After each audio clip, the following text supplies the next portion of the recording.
BJP రాష్ట్ర treasurer వసుదేవరావు గారు. ఒకటే ఒక సూటి ప్రశ్న కలవల సుజాత గారికి.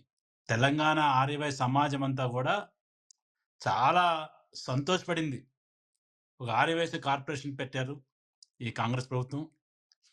దానికి ఒక చైర్పర్సన్‌ని ఏర్పాటు చేశారు. ఏదో జీవితాలన్నీ పేద ఆర్యవైశ్యుల యొక్క జీవితాలు బాగుపడతాయి. నిజంగానే ఉన్నత కులాల్లో కూడా ఈ వెనకబడిన వర్గాల కోసం ఈ యొక్క కాంగ్రెస్ ప్రభుత్వం కష్టపడుతుంది, పనిచేస్తుందని చాలా సంతోషపడి ఊరూరా ఆర్యవైశ్యులందరూ కూడా రేవంత్ రెడ్డి చిత్రానికి మనకి స్టాండర్డ్‌గా పాలాభిషేకాలు జరిగిపోయినాయి. ఈ రోజు వరకు పాలాభిషేకం ఖర్చు కూడా రికవరీ కాలే. ఈ రోజు వరకు ఒక నయా పైసా టీజీ తెలంగాణ ఆర్యవైశ్య కార్పొరేషన్ ఇచ్చారా అని అడుగుతున్నాను కల్వ సుజాత గారిని. ఆవిడకి జీతం, ఒక గన్‌మ్యాన్, ఇద్దరు గన్‌మ్యాన్‌లు, కారు తప్పితే శూన్యం అంటే శూన్యం. అంటే అసలు ఆవిడ కూడా మాట్లాడడానికి అర్హత లేదని చెప్తున్నాను. నైతికత కూడా లేదు.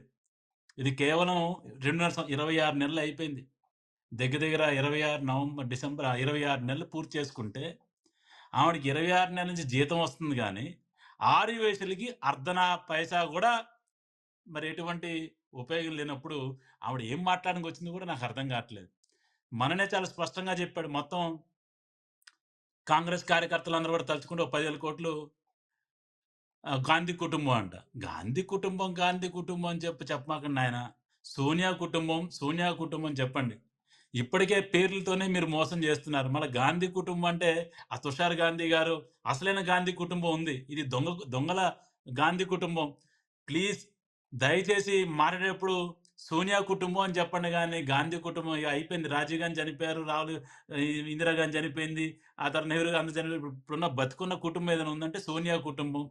ఆ సోనియా గాంధీ గారు, ఆవిడ యొక్క ఇద్దరు పిల్లలు, వాళ్ళ కుటుంబానికి కావాలంటే 10,000 కోట్లు ఈజీగా మొత్తం కాంగ్రెస్‌లో ఈ దేశం అంతా ఇస్తారని, మనం తెలంగాణ నుంచి కావాలంటే తలా ఇంత తీసుకుని 1000 కోట్లని. ఇక ఏమనాలో కూడా అర్థం కావట్లేదు రేవంత్ రెడ్డిని.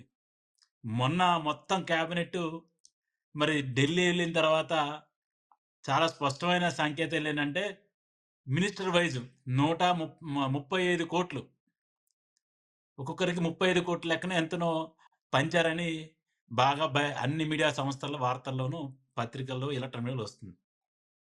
ఇప్పుడు ఇంకొంచెం కిందకి దిగి స్ట్రైట్‌గా తెలంగాణకు వచ్చి వికారాబాద్‌లో మీటింగ్ పెట్టి మరి టార్గెట్ల విషయం, తర్వాత ఏ విధంగా మరి ఆ కలెక్షన్ ఎప్పటికల్లా వస్తది, ఏ డేట్‌లో పంపిస్తారు, కేరళ ఎలక్షన్స్‌కి ఎట్లా పంపిస్తారు అనే దాని మీదే ఆ కేసీ వేణుగోపాల్ గారు గురుదక్షిణ సమర్పించుకోవడానికి రేవంత్ రెడ్డి ఇంతకు ముందు దాకానేమో ఆర్ఆర్ ట్యాక్స్ ఉన్నది.